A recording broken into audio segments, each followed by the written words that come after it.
Hello friends, मैं हूं अनुपम शर्मा और आज हम कर रहे हैं इकोनॉमिक्स का lesson 1 class 12 circular flow of income. ये 2 सेक्टर मॉडल है। इस बार आपके एग्जाम में यही आना है, तो इसलिए द्विक्षेत्रीय मॉडल है, आय का चक्रीय प्रवाह लिया है।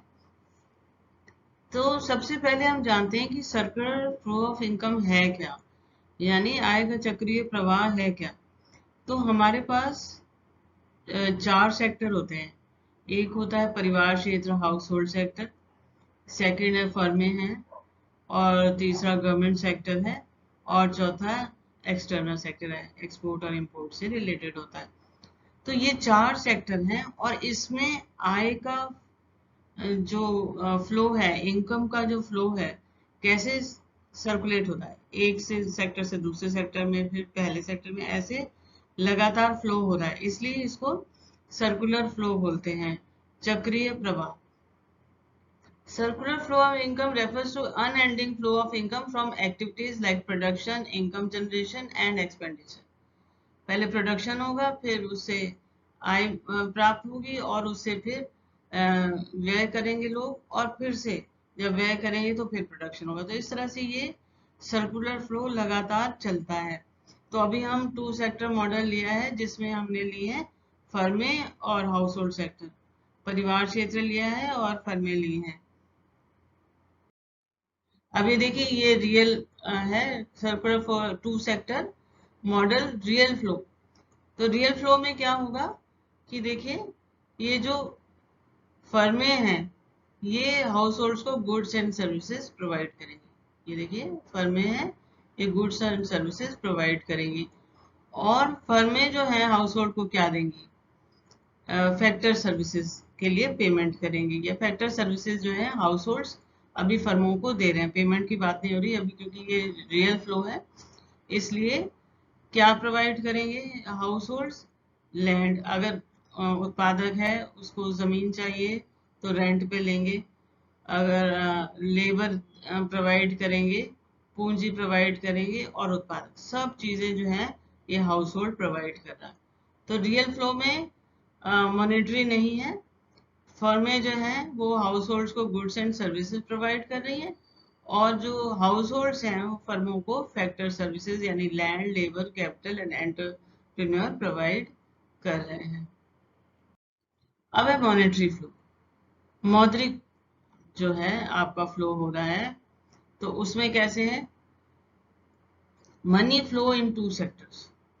तो इन दोनों सेक्टर्स में पैसे का जो है फ्लो हो रहा है। कैसे हो रहा है? अब यहाँ पर expenditure on purchase of goods and services, ये हाउस होल्ड जो है यहाँ से फर्मों से खरीद रहे हैं, तो पैसा दे रहे हैं, ठीक है। और जो फर्में हैं वो फैक्टर पेमेंट कर रही हैं। फैक्टर पेमेंट क्या है? ये देखिए, रेंट फॉर लैंड, अगर लैंड ली है हाउस होल्ड सेक्टर से तो उस पर रेंट दिया जाएगा। अगर मजदूर ले रहे हैं तो वेजेस दिए जाएंगे। और अगर पूंजी ली गई है यानी पैसा उधार में लिया गया है तो इंटरेस्ट दिया जाएगा, और प्रॉफिट एंटरप्रेन्योर को मिलेगा। इस तरह से ये मॉनेटरी फ्लो है एक सेक्टर से दूसरे सेक्टर में, ठीक है ना। हाउस होल्ड्स हैं, गुड्स एंड सर्विसेज परचेज कर रही हैं, तो यहाँ पर जा रहा है फ्लो ऑफ मनी। और ये फैक्टर पेमेंट हाउस होल्ड्स को कर रहे हैं, रेंट, वेजेस और इंटरेस्ट और प्रॉफिट, ये चारों चीजें दे रहे हैं। तो ये फैक्टर पेमेंट यानी उनके पास पैसा वापस जा रहा है। Circular flow of income in 3 phases. हम देखेंगे कि ये 3 फेजेस में कैसे सर्कुलर फ्लो होता है। सबसे पहले 3 फेजेस आर प्रोडक्शन, उत्पादन है, डिस्ट्रीब्यूशन, वितरण है, और कंजम्पशन, उपभोग है। कैसे है? फर्स्ट फेज में firms produce goods and services. पहले प्रोडक्शन होता है और फर्में वस्तुओं और सेवाओं का उत्पादन करती हैं। किससे? With the help of factor services. जो फैक्टर सर्विसेज है यानी कि जो लैंड, लेबर, कैपिटल और एंटरप्रेन्योर है, वो कौन दे रहा है? वो हाउस होल्ड सेक्टर दे रहा है। सेकेंड फेज में फर्म पे rent, wages, interest and income. यहाँ पर गुड्स एंड सर्विसेज प्रोड्यूस हो रहे हैं, तो factor with the help of factor services, और ये इनको दिया जा रहा है, रेंट दिया जा रहा है, वेजेस है, इंटरेस्ट है, और ये सब प्रॉफिट वगैरह दिया जा रहा है, ये इन सब की आय बन जाती है। जो फैक्टर्स ऑफ प्रोडक्शन है उनकी आय बन जाती है। तो फिर वो क्या करेंगे, वो स्पेंड करेंगे। Third phase disposition phase, house hold spend on goods and services produced by firm. तो जो भी अब पैसा आया उसको गुड्स एंड सर्विसेज पे खर्च कर दिया। तो circular flow income is complete. यहाँ से शुरू हुआ फर्मों से और खत्म भी फर्मों पे हो गया। तो इस तरह लगातार घूम रहा है। हमने इसमें एजम्पशंस क्या लिए, क्योंकि ये 2 सेक्टर मॉडल है, तो इसमें हमने ये माना है कि कोई भी जो हाउस होल्ड है वो सेविंग्स नहीं कर रहे, जितना पैसा आ रहा है सब खर्च कर रहे हैं, है ना, सेविंग्स जीरो है। और इसके अलावा क्लोज्ड इकोनॉमी है, तो एक्सपोर्ट इम्पोर्ट नहीं हो रहा है। और नेक्स्ट जो हमें गवर्नमेंट एक्सपेंडिचर नहीं है, क्योंकि 2 सेक्टर मॉडल है, तो इसमें सिर्फ 2 ही सेक्टर हैं, एक हाउस होल्ड है और एक फर्म है। इसी को हमने जो अभी एक्सप्लेन किया है, इसको हमने फिगर से दिखाया है। ये देखिए फर्में जो है यहाँ पर, ये sale of goods and services, ये यहाँ हाउस होल्ड, ठीक है। और जो यहाँ पर है, ये फर्मों से फैक्टर पेमेंट्स जो है ये हाउस होल्ड को मिल रहा है। सेम बताया, प्रोडक्शन हो रहा है तो कैसे हो रहा है, हाउस होल्ड की जो फैक्टर्स ऑफ प्रोडक्शन है उनसे हो रहा है, चाहे वेजेस देना है, चाहे रेंट देना है, कुछ भी देना है, ठीक है। तो ये फैक्टर पेमेंट है। और फिर ये देखिए हाउस होल्ड क्या कर रहे हैं, एक्सपेंडिचर कर रहे हैं ऑन गुड्स एंड सर्विस, पैसा वापस फर्मों के पास चला गया, ठीक है। और हाउस होल्ड को, फर्मों को क्या दे रहे हैं, sale of factor service, land, labour, interest and profit. तो इस तरह से सर्कुलर फ्लो लगातार चलता है। अब थोड़े से हम इसमें कंसेप्ट से वो हम देख लेते हैं।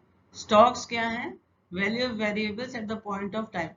जब आप एट पॉइंट ऑफ टाइम कुछ वेरिएबल्स के ऊपर देखते हैं फिक्स टाइम पे, तब वो जो हो जाते हैं स्टॉक्स कहलाते हैं। एग्जाम्पल वेल्थ, आज मेरे पास कितनी धन दौलत है, आज के दिन में कितनी है, तो वो हो जाएगा स्टॉक।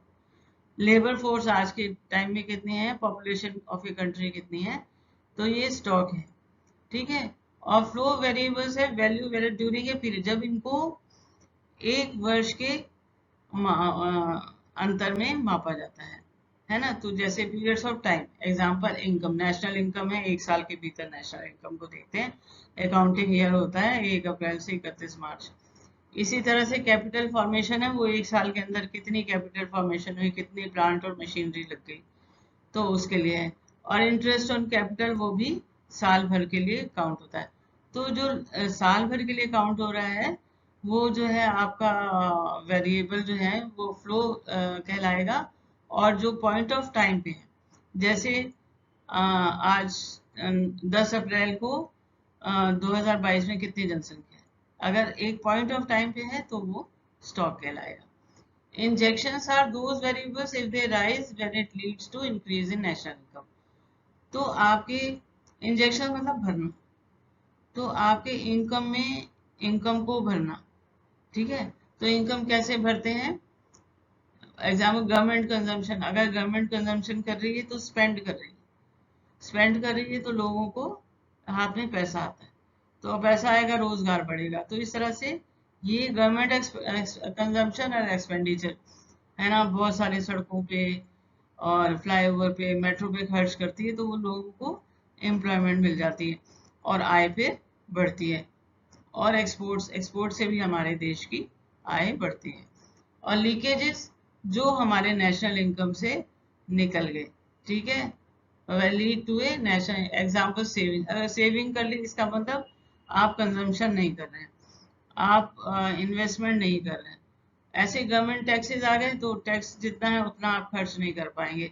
और जो इम्पोर्ट्स हैं, आयात भी करते हैं, तो हमारे देश से पैसा दूसरे देश में जाता है। तो बच्चों, अगर आपको ये मेरा वीडियो पसंद आया हो तो लाइक और शेयर करें, सब्सक्राइब करें, बेल आइकन का बटन जरूर दबाएं। Thank you.